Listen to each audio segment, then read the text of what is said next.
And this might be a biased question, but do you think that women are better entrepreneurs than men? Man, listen. Let's talk about it. Don't hold back either. Don't hold back. I think that women are incredible multitaskers. Mm-hmm. And I think the DNA and the makeup of a man is a little bit different from a multitasking perspective. Yeah. Listen, in my house, I can be cooking food. I can answer emails. Yeah. I can be figuring out how we gonna turn it on Peppa the Pig. Yeah. I wanted my kid to see that she don't have to be the only black, the first black. Like, we're still saying these things. Right. And we were brought in as the first black-owned brand that's not licensed that sold a product on the floor for toddlers in Target through a pajama line. There is no plan B, C, D. It was just A. Are women better entrepreneurs than men?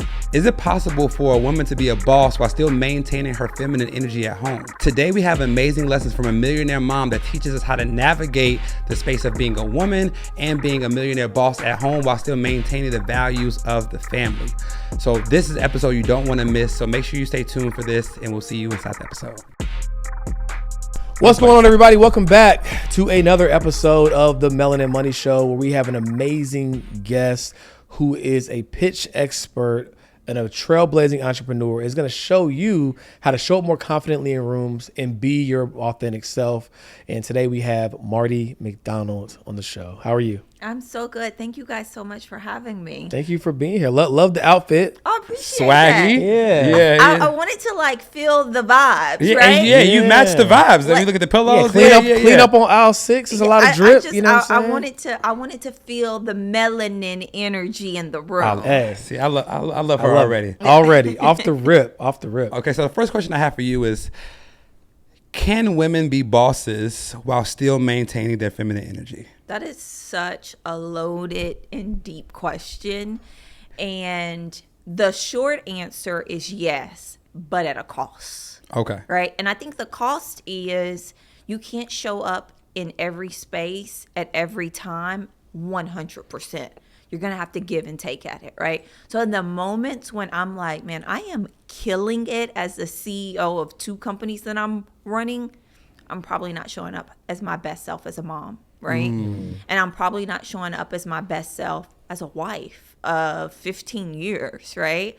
And there's give and take with it all. But when I'm killing it at momhood and I'm at the house making Valentine's Day and I'm crafting, my emails are probably on fire. Right. Yeah. But I have to be okay with there's no such thing as balance in it. But even in that, right? Even in that, in terms of just my feminine energy and how it shows up into spaces and places, you sometimes get to put that hat on and then you got to take that hat off. Right. And sometimes you work that to your advantage and sometimes it can be at your disadvantage, right? You got to know the rooms you're going in, the settings, right? So where I'm not showing up very masculine is at school pickup, right? Yeah, right. It's just not it's not the place it's and the time. It's not the place and the time. Right? But if the school called me and something popping off, you better believe I'm going to put that hat on to let them know I'm advocating for myself and my children, right? Yeah. In the same sense, it's like some rooms I go into, and depending on who's in that room, I'm showing up in a way that may showcase what my brand is. And my brand is 1000% advocating for women and telling stories of women and showcasing what's possible, right? But sometimes those rooms don't look like women. Yeah. So how I have to posture and show up is to let folks know that I'm about my business. So to answer your question, I think there's give and take in it all, right? And you have to know through being able to have IQ energy, being able to read rooms, being in different settings and different cultures, how you can best show up and really show that energy to the world. Yeah. I think women think they have to choose one or the other. And I don't believe in balance. I believe in seasons of imbalance, right? So you're not going to be able to be the mom and the wife and the business owner in the same day. No. But in the year, you can have 4 months where you are a great business owner, and 8 months where you're a great mom, but you get to balance it out. And I think that was just a really well-rounded answer. Yeah. And I guess my question for you is how do you reconcile it all, right? Like, so, when you have those moments, and because typically women are probably a little more self-aware than men, it's like, oh, I'm probably not showing up at home the way I want to as a mom or as a wife. How do you like reconcile, moving the needle or swaying back and forth once you have that self-awareness moment? For me specifically, and this is how I like to ground everybody, I have a morning routine that gives me the setting the ground of my day. What are my intentions for the day, right? And it then gives me the opportunity to reflect on how did I show up yesterday, right? Like, what was my win for the day, right? I'm constantly having conversation with myself on what went well and what didn't go well. So then I'm putting out the best energy possible for that day. So this morning when I woke up, I had intentions with myself. Today, this podcast gonna be fire, right? Period. I'm gonna drop information. I'm gonna drop gems, right? Like, I'm telling myself the intention that I'm setting. When I come into the room, this is the energy I'm gonna give, right? This is what I'm expecting to receive back. But that allows me specifically to say, man, yesterday I actually didn't go to the gym, right? Or I actually have 20 emails that I need, or I have a team member that needs my attention, right? Like, it allows me to reflect, but then it also allows me to set intentions. It allows me to put my prayers down, because that's a big part of who I am. There's something higher than me. And then it also allows me to reflect on what are my goals, right? What actions am I taking? So for me, that's how I ground myself around that. I set the intentions, but I have reflection moments. Understood. I feel like oftentimes women sell themselves short on terms of their abilities, their capabilities, and how they can show up, and which is why what you do is probably so important, right? And this might be a biased question, but do you think that women are better entrepreneurs than men? Man, listen. Let's talk about it. Don't hold back either. Don't hold back. I think that women are incredible multitaskers. And I think the DNA and the makeup of a man is a little bit different from a multitasking perspective. Listen, in my house, I can be cooking food. I can answer emails. I can be figuring out how we going to turn it on Peppa the Pig. And taking a sales call. And be about to write a pitch deck, right? In preparing for it all simultaneously. That's my norm. My husband is also an entrepreneur. He will be in the office and like, shut the door, be quiet, everybody. Right? That's me. Don't talk about it. Like, deep work, clock the door. And so I'm like, he just naturally, men are not good multitaskers. I don't think that when you do multitask, you're necessarily giving 100% to everything. That's not possible, right? But I can multitask super well. I think women naturally know how to multitask and take aspects of all of it and put attention to it. Now, I don't necessarily know that women have been given the full opportunity of it all either. The playing field is not fair. But there is a reason why Black women entrepreneurs are the fastest growing entrepreneurs out of any other subset, right?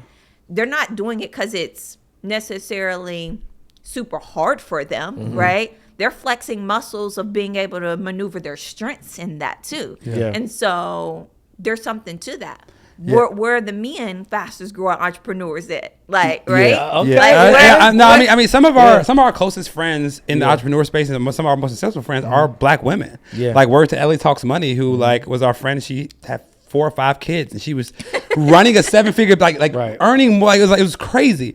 And we was like, how are you doing it all? Like, how are you doing it all? So we definitely want to give credit where credit is due. And we do. I personally believe that women are amazing multitaskers. I feel like men are good at setting the vision, for a company, like locking it in. But like, our company is 80% women, 5%. Our entire leadership team are women. They are crushing it, and we wouldn't have it any other way.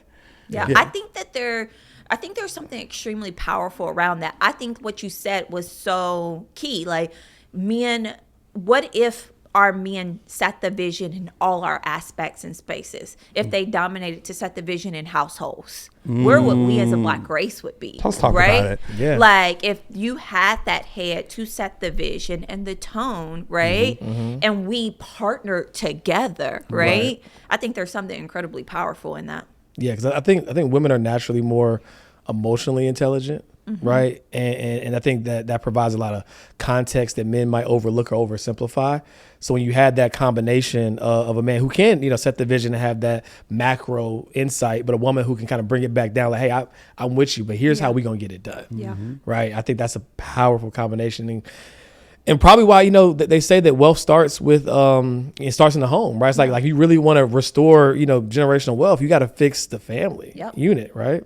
Yep. There's so much data out there right now that's saying how Black community wealth is deteriorating at the fastest pace than any other ethnicity. They say the number one reason is because marriage doesn't exist anymore in our community, right? And if marriage doesn't exist, it tears down the family. Like we know all the things, right? And that's a contributing factor to it. So, but for me and my house, talk about you and yours. Talk about you and yours. We's trying to build wealth. Okay. Yeah. So speaking of which, you said your husband's an entrepreneur. Yes. You're an entrepreneur. You got 3 little ones, yes. right? I got one. I was telling her before the podcast that sometimes he would give me a run for my money because he got all the energy in the world. Yeah. What does that dynamic look like for you? Because I know there's women watching right now that want to step into that authentic boss energy, but they're like, I don't know if I could do it. I got 3 kids. Yeah. My husband's already he's so far in his career. How could I possibly add to this dynamic by me also being an entrepreneur and stepping into my zone of genius as well? I think that one thing that has been my advantage in this is me and my husband grew up together from the perspective of in our marriage. Yeah. We got married really young. We got married after college, about 2 years. So we've grown our careers together. But if any woman out there is listening, find you somebody who wants you to win as much as they want to talk win. about it. Okay, we're gonna be here. We're gonna be here for a while. Don't find you a spouse who they want to win more and they don't want you to win. Right. My husband wants me to win. Yeah. He knows that if I don't win, that our house not happy. Yeah. Right? And so for us, the balance that we found that works well with us, it's so interesting because my generation of women that I'm with is like, we just not gonna stay at the house and just let our talents and skills just go to waste, even if you're not running a business or if you're not sitting in a corporate job, right? Folks are looking at ways to create income a little bit differently. But it's funny because my husband grew up in the era where his mom did stay at home and his dad worked. And I hear him sometimes on the phone talking to his frat brothers or whatever, and they're like, man, your wife be on that, like, she about to be the boss stuff too. Yeah. Trying to leave us at the house with these kids. That's funny. What am I supposed to do? Yeah. And it's like we're in conversation, we're in communication constantly, right? Not because my husband's not ambitious, not because my husband don't have his own thing going, because he does, right? But he knows that us coming together is a part of our unit winning. And so my calendar is his calendar. We do a shared calendar. Everything that's on my calendar is on his calendar and vice versa. So throughout the day, he knows every meeting I'm at. Yep. I know every meeting that he's at, right? Like we're communicating in all facets to make this thing work out, because I might have to travel. He might have to do kid pickup. He's okay with that. If he has to, vice versa. But I think for us, it works because there is no, we're bringing 100 together. Yeah, one of my favorite definitions of love is wanting your spouse to win more than you want to win yourself. Right. And I think so many men, unfortunately, get intimidated by their significant other winning. Like, man, she wins, she might leave. Like, what type? That can't be the energy. You don't. And it's not I don't want to go too deep on this, but if you think that by making your spouse depend on you is going to keep that person to stay, that's a problem. That's a huge problem. Yeah. And you want the person to win as much as you. So I love that you all have that dynamic. Now, I think another question I would love for you to answer is, can you just give us your personal journey on how you got here? Because again, so many people are like, they see you like, okay, I want to get there. But like, where did it start? Were you always successful? Did you trip, fall, stumble on your way to becoming successful? Can you just let us know about that journey? All of the above. Okay. But like little Marty, right? Yeah. little Marty didn't grow up in a household that was showcased any type of healthy marriage, yet alone marriage at all, right? I grew up in a very small town in Tennessee with a single mom who struggled, and we experienced tons of government assistance and help. But innately, I always knew that more was possible and I wanted more. And the way out was to go to college. I just had to figure out how to get to college. Yeah. That was the North Star. And, got to college and did all the things, quote unquote, the right way, right? The thing that they selling you. Been there, done but that. don't work for all of us. Been there, done Right. that. And so I exited, when I exited college, went back to school, got my MBA, and sat in corporate America and just felt like, man, I don't really belong here. I'm constantly trying to figure out how to fit in with folks that could never understand my life experience. I don't like LaCroix. Like, everybody in here drinking them. You know what I mean? I didn't know what a LaCroix was until I stepped my first day in corporate America. I was like, what is this? Right? Tasteless beverage, man. Like That's dirty hilarious. water. And so Only real was no. I was just like, how do I navigate this space? And so for me, it was, if I could be a CMO, if I could be a chief marketing officer, that is going to be my way to getting the wealth that I need. And so I sold myself that story that if I could just get there, then I would be able to create this generational wealth for my family, and it would make me happy. As I'm climbing and trying to figure out how to get to it, because nobody giving you a blueprint, Right. nobody giving you a framework, you're having to figure it out all on your own. I remember one day I went to lunch with a mentor, and she was at the top of her game. And at this lunch, I'm like, man, tell me, you're just like hungry. You're like, tell me the secrets. Give it to me now. Yeah. And I remember looking back at her, and she was like, I think I'm going to open a wine bar. And as I looked at her in her eyes of her just seeming so defeated, I was like, hell no. This is not going to be me in 20 years from now. Yeah. I got in the car and I was like, something else has to happen. I got to move in a different direction. This is not going to be my story. I'm going to give all my fight, love, energy, blood, sweat, tears to these companies, and then in 20 years I'm gonna be like, man, I should open a wine bar. No. And so I was like, you know what, it's time for me to make an exit. And so December 1, 2017, I quit my corporate job, and I said, you know what, I'm about to bet on me. I had no clue what that even meant. I had a husband who had a job, and I was like, I can always come back, but I'm going to give it a try. Because what happens if I don't do it? And not to cut you off there, but I think everybody needs to operate from that framework. What happens if this doesn't work out? Oh, I go back to work. So you're already living your worst case scenario. Like worst case scenario, if I quit, what happens? I lose my savings, I go back to work. You're already there. You know what I'm saying? So like, what really do you have to lose if you think about it from that framework? And I think even from that perspective, I thought if it doesn't work out, I can go back. But I never kept that as my plan B. I just really led with plan A. This shit gonna work. Yes. Right. It has to work or it has to work. It has to Burn work. the boats. Yeah. Fawn Weaver, right? Yeah, like yeah, she yeah. telling folks out here, like, there is no plan B, C, D. It was just A. Yeah. That's amazing. So what about the woman who is hearing you right now? She's getting inspired and she's like, I want to do this, but she's already been married for 10 years. That she already has this identity around who she's supposed to be and the role she's playing in this household. What advice would you give her to start to unravel that? How does she communicate with her spouse? Because just because she's having this aha moment, right? At the end of the day, you're a family unit, right? And it's not that the husband might not be bought in or willing, but you have to, he's gonna have to understand this new journey that you want to be on. So what advice or perspective would you give to that woman who's like, I think I want to do something new. I want to have an identity shift, but I got to get buy-in from my life partner, my spouse. I can't necessarily identify with her because I didn't have a lot of things set up. We didn't have kids when I started my business, right? Like we were still like, I'm late 20s, early 30s, right? So like I still had a whole bunch of hustle in me too. Yeah. I ain't that much of a hustler. I get tired at 8:30, right? Yeah. But for that woman, I would challenge her to think about life not just as this sprint. It's a marathon, and there are going to be moments when you are supposed to change.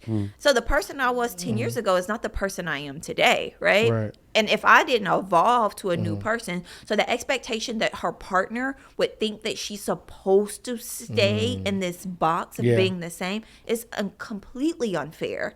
And that's the challenge that she should give to that person if they come back to her and say, well, you're not doing what you said you were going to do. We thought you were going to do this thing. I actually had a friend recently who left an incredible 7-figure position. And her husband was like, all right, well, you're going to have a certain amount of time to get another job. And I was like, y'all are good, though. Like, so why is he putting the pressure on you to, like, go back? Like, just, and I was like, here's the thing. You got to reassure him with a plan. Create the plan. Create it where the vision for him to be able to see so that it doesn't feel like y'all just out here frolicking with your money, right? But instead you have a full thought out plan on what you plan to achieve over the next X amount of time. And it's so funny how accurate that is because I've been married for 10 years and been with my wife for like 12. I remember years ago, she was like, I think I want to do this thing full time. And I told her from day one, I was like, just show me the plan, right? And it wasn't until this year where she finally clicked and she was like, well, here's the plan. I was like, sure. Like, that looks good to me, right? Because, and it was never about the money. It was about, I needed you to be bought in to this, right? So that we're all on the same page of like, okay, this is what it looks like. It's not that you have to hit the target verbatim, but at least we have something we're marching towards, right? And so I think that's so accurate because I lived that experience. It's like it was always kind of just in between until she just decided, like, you know what? Here's exactly what it looks like. Here's my plan. Here's what's happening in 90 days. I was like, oh, you got this thing figured out. Yeah. Let's go for it. And to your point, what we were talking about earlier, men are less emotional. Women are so emotional. So you just want the black and white on paper to understand where we're going with this thing, where the woman is emotionally involved in what that process could look like, all the things that can be, the excitement of it, the highs, the lows, everything. But I even would also say for that woman who's sitting there and thinking, how do I make my switch? Don't be so emotionally consumed with the bad days and present them to your partner. In moments where I'm like, man, this day just did not go the way planned, and I present it to my husband, he tries to become the solver of it. And I don't need him to fix it either. Okay, let's talk about this because I just got off the call with my therapist yesterday. And as men, when a woman brings, especially a significant other or somebody we care about, brings us a problem, we put on our cape and it's Superman time. How do I fix it? And you don't need to fix she her just problems. Needed somebody to talk to about That's it. And it is so hard, especially for high level men that really care about that person, for us not to solve the problem because our identity is fixated on solving the problem. We are the hero. And she's not asking for a hero. She's asking for a listening ear. And I just learned that lesson 2 days ago. The best investment that I made in myself to get away from that from my husband was I hired a performance coach. And me and my performance coach go back and forth on my problems in my business, so that I'm not inundating those onto my husband in a way that makes him feel like he's trying to figure out how to solve my employee issues, right? And because it's not for him to solve, but you got to find a separate outlet when it's going great sometimes and when it's going bad. Either way, there's a problem solver in it. And it's not supposed to be on the onus of your spouse to do that. Yeah, because the caveat to that, and I'm really guilty of this, because if you're with someone, naturally you're gonna be able to give them suggestions just in passing, right? I know where you go with this. I know where you go with this. You make a recommendation, you say that, and then they get a coach or somebody like, guess what they told me to do? Yeah. Really? The thing I told you to do 6 years ago? I'm gonna look in the camera on this one. God, I feel like this is my husband all day long. He like, because they said it, then you go do it. Right. That's why you don't go to them with the problem. Boy, that was a therapy session in and of itself. Yes. We gotta make sure Madge watch this episode. So now I feel like you've almost bottled up like this energy and experience of your own evolution. And now you've been able to help other women, right? live these fulfilling lives. So can you tell us a little bit about what is it that you do and how do you help other women, step into this identity of themselves? Yeah. So I own a media company called Boss Women Media, which is an offline, online women's empowerment community and media company. And we create experiences for women to connect, be resourced, and funded, essentially. I've given out probably over $800,000 in grants through various corporations that I've gotten them to write the check to give non-diluted funding to women business owners. And essentially with that, I just showcase and share my story and resources that I have. I think that's the key part, right? So at Boss Women Media, it's not stuffy. It's very fun, but we come to truly connect. We don't mean girl because that is a whole thing. And we're open. We're open to the women who are coming. We're open to creating and establishing networking opportunities and connections. I will say that probably 80% of the deals that I have landed have come through either two things: assigned people or me being just ballsy and bold enough to put an ask out to somebody. And so in our community at Boss Women Media, we have a community called Boss Class Community. That's what we do. That's what we showcase. And then on the flip side of that, I have a children's brand called Elle Olivia, and Elle Olivia is a lifestyle brand for Black and brown little girls to see themselves in everyday moments. We started with the character Elle Olivia, and we have a pajama line that's at Target. Oh, that's cool. But that was created from some hard spaces. I was in a NICU with my firstborn baby for about 35 days. I realized what my job was supposed to be for her was to teach her how to advocate for herself and to make sure that she saw what was possible. But when I think about my life's work in Boss Women Media and through my children's brand, if I could get to a 2-year-old and have them know who they are by the time they're 30, the women in my group would be so light years ahead in their confidence and their ability and how they saw themselves in this world. And so I don't think any of it is happenstance. I get goosebumps when I hear the stories of women who've won.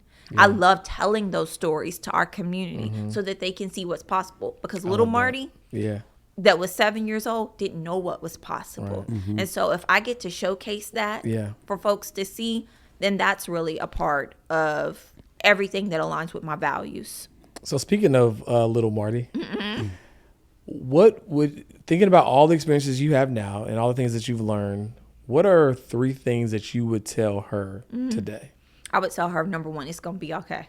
Like, it's going to be okay. The hardest days you've overcome. Like, think about some of your hardest days, the nights when you went to bed hungry, the days when you didn't wake up and you had electricity. Girl, what did you learn in those moments? You learned resiliency. You learned how to bounce back. You learned how to continue on, right? That's what I would tell her. And then also I would tell her, you're going to be an incredible mom because of this. You're going to have the most amount of empathy because of this. You can go into any room because of this. And this has set the tone for how you should live your life and how you should see folks. Love that. And how you interact with people, because everybody is just a human being. Yeah. Love that. Beautiful. Now, you mentioned a second ago about a deal that you have with Target. Yeah. So I want to transition there for a moment, because I'm assuming in your program that you teach other women how to position their business, how to pitch their business, because it's not, what I learned about business is not about your offer as much as about your messaging around your offer and how to message your business. So can you just let us know, give us insight on how you got that deal and how did you pitch that to a major corporation like Target and get inside of 400 stores? Yeah. So when I first had my first daughter, it was in 2020, and we ended up having this crazy birth experience. My daughter was born with something called congenital diaphragmatic hernia, which basically meant her spleen, liver, and intestines were in her chest and was covering her lungs. Sheesh. And because of that, we were supposed to deliver at a private hospital here in Dallas, but we had to change our birth plan and story because the children's hospital here is connected to the county hospital. So it was much safer for her to be born at this county hospital and be walked over to the children's instead of life flighted over. So that was such a hard pill for me to swallow, simply because I just told y'all, like, I grew up in poverty. And I didn't want that to be our story again, having to deliver my child at the county hospital, right? But swallowed the pill to do what was best to make sure that her life could be saved. When we got over to that county hospital, I got asked questions like, are you married? Are you on welfare? Are you on government? Blah, blah, blah, right? And I was like, damn, am I living in a bubble? Because I'm not knowing that people are out here experiencing this type of systematic racism at the hospital. On one of the biggest days of their life. You just out here just gonna make me feel like shit. And so, and even if I am, what does that matter? You know? And so I realized early on, I'm like, all right, I don't see no black doctors in this hospital. I don't see no black folks in leadership. Y'all are putting me in a bucket of what y'all think black folks are. So it is my job to expose y'all to something different. And so as I showed up at every round, I spent every night for 35 days. I realized what my role was supposed to be as her mom. And it was to teach her how to advocate for herself, because as a new mom, I was learning how to advocate for myself. And it was so important that she showcased representation. Like, I wanted my kid to see that she don't have to be the only black, the first black. Like, we're still saying these things. And so we leave the NICU. I go home. I get some sleep. 8 months later, we go into Target. And I was looking for something that had a character. You get this, like with a little kid. Like, I was trying to figure out, like, what's the character that I can show my daughter herself through? And I didn't see it. There's major gaps on the floor at Target. And so I left Target that day and I was like, oh, this is the thing I'm supposed to go do next. It was like very aha moment. Very like chills came over my body. I remember video recording myself. I'm like, oh, so this is what I'm supposed to go do. Like, it was a very God moment for me. And that's what I did. I started drafting. I started designing. I started trying to figure out, okay, how do I showcase this character so this little toddler girl could see herself? Right. And about 6 months later, I sent a cold pitch email to Target. I said, hey, I just created this children's brand. It's called Elle Olivia. I just did an influencer campaign for it and a billboard and advertising. And we just did a summer campaign called Play and Slay. You guys have major gaps on your floor in the toddler section. It would be of value for you guys to bring me in to the space. And we were brought in as the first black owned brand that's not licensed that sold a product on the floor for toddlers in Target through a pajama line. And our character changes her hairstyle. Sometimes she wears her afro out. Sometimes she wears puffs. Sometimes she wears braids with beads. But it was for our little girls to see themselves at a young age and to ensure that representation was available. And so that's really how it happened. I saw a need. I saw there was a lot of data attached to the need that helped me convert this into a story that was unemotionally tied to myself, but really showcased revenue that could come back to that store through an audience who was looking for this. And that's how we got into Target. And there's so many great just gems just within that, right? One is that you came prepared, right? Like, it wasn't like, hey, I got this little thing that like might work. We got the billboard. What we talking about? You know what I'm saying? We did the campaign. Let's get in the game. We did the, you know what I'm saying? We've done this, and I know that you need this, right? So you came prepared, and you came operating from a position of strength, not asking for any handouts, right? I think that's key. But within that, you just told this amazing story. So what makes me, the question I have for you is, what is the importance of storytelling in building a brand, right? Because it's just in and of itself, that was so captivating. So I know that that's an ingredient in the recipe, and I'm just curious of your perspective on that. I think that you have to hook your audience in 5 to 10 seconds. You guys know this. You guys have a podcast, right? Right. And so how are you hooking your audience in the first 5 to 10 seconds? You're not talking about yourself. Which is right? why we asked you that compelling question at the beginning of the podcast. Exactly. It was something valuable for the audience, right? I think that I have been in a lot of rooms. I have pitched some major deals. Amazon, Capital One, Intuit, like the WNBA, shameless plug. We have something coming soon. Like, Hey. I have been in a lot of rooms. You better believe when I go into them rooms, I am showcasing the person that I'm in the room, the value that I can add to their brand. Right. My brand is secondary. Theirs is primary. When I sent that pitch deck to Target, their brand was at the forefront of it. There we go. Learning in real time. Yeah. And not me. They don't care about me, right? I'm not bringing no value to them. Right. What they care is how they can get customers in their store to buy product. What they care about is how they can be a point of differentiation in the retail space. Yeah. That's what I was able to offer. I'm going to say this too really quick. I recently did a book proposal and I got a book deal. Yeah. And in the book deal, when I was talking to all the publishing houses, the book comes out in October. It's on pre-order No, right we're now. going to talk about it. That was my next question, but you Sorry. Yeah. But Yeah. I want to say this because it ties well to it. When I was on the call pitching to the publishing houses, there was a lady on the call who was like, "Oh my God, I'm from Murfreesboro, Tennessee. This is where I'm from, my hometown." Yeah. And I said, "There's an opportunity. This is the connection. This is how I get them to say yes to do the book deal to me." So I'm like, "Okay, well, tell me where you live in Murfreesboro." I made it all about her. I mean, it's so simple, but it's so hard for folks to figure out.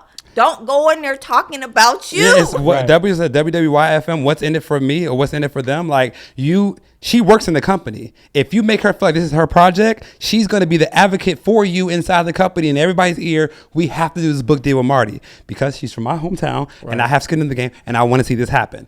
And you win. That's it. And ultimately, at the core of it is genuinely caring about the person you're talking to. Period.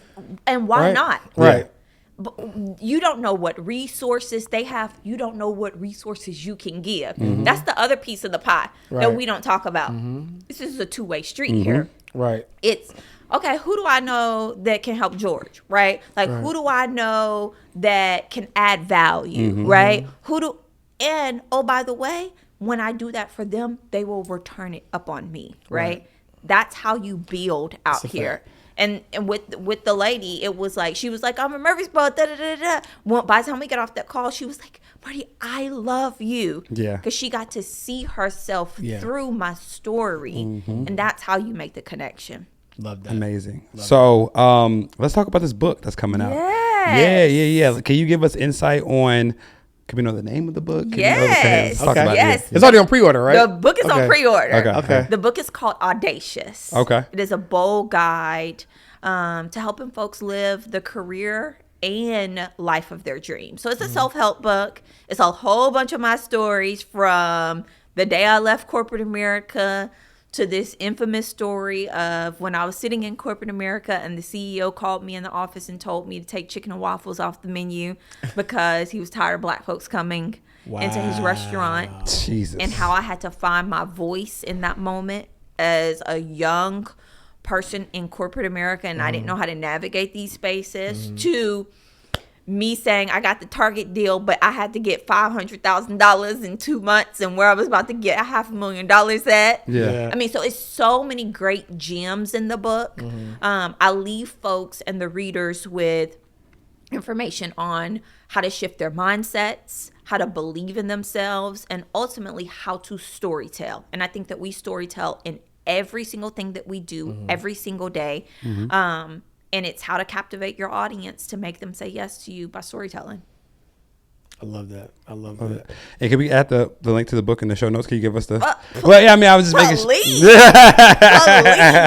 We're trying to be a New York Times bestseller. Hey, okay? look, and if Bella and Money can help that happen, then that's what we we going would love to do it. We would love to extend we that appreciate that. reciprocity so that when we get we need some insight on how to get these brand deals and these sponsorships for this event Yeah, that we having. Right, you Yeah. can help us out. I got y'all. We appreciate it. Say less. Let me look at y'all pitch deck. Oh, tear it apart, please. It's already done. You'll have it. You'll have it before you leave. Yeah, we got you. So just like it's no secret that, you super serve, women and helping them find their voice, find their authenticity in what they do. We super serve people of color as a whole to help them build wealth, right? And so when we have guests on, we're always curious, what does being a melanin millionaire mean to them? Because I feel like it's an identity thing, right? And so I'm always curious, like, what's your perspective on that? That's a beautiful question. For me, it has absolutely nothing to do with me. It has everything to do with the legacy that I'm going to leave my children and my children's children. And I believe that because that is the word of God. That's what he tells and commands us to do. Yeah. You leave an inheritance to your children's children. And if I have the opportunity to do that, if I'm able to serve my kids with resources, not spoiling them, that's not the goal here. I'm not trying to raise entitled, privileged kids. Right. I'm trying to leave them with resources. Because, man, if I had resources, how much further along would I have been, right? If we all know how hard resources are. Right. And so for me, it's not about me, right? Yeah. And then most importantly, if I get to serve that woman and she gets to see herself, she get to know what's possible through my story, right? Of someone who grew up in a small town, who didn't have a pathway, but I still was able to dig deep and fight to not let that be my the framework for my story, then that's what I do this for. And that is my heart's posture, 1,000,000%. I love it. Well, we really appreciate your wisdom, your insight, your perspective, your humor. Yeah. Funny. Yes. I know our audience will find a lot of value in what you're doing. And make sure y'all get that book. We got to get on the New York Times bestseller list. What are we doing? Make sure y'all get that book. Audacious.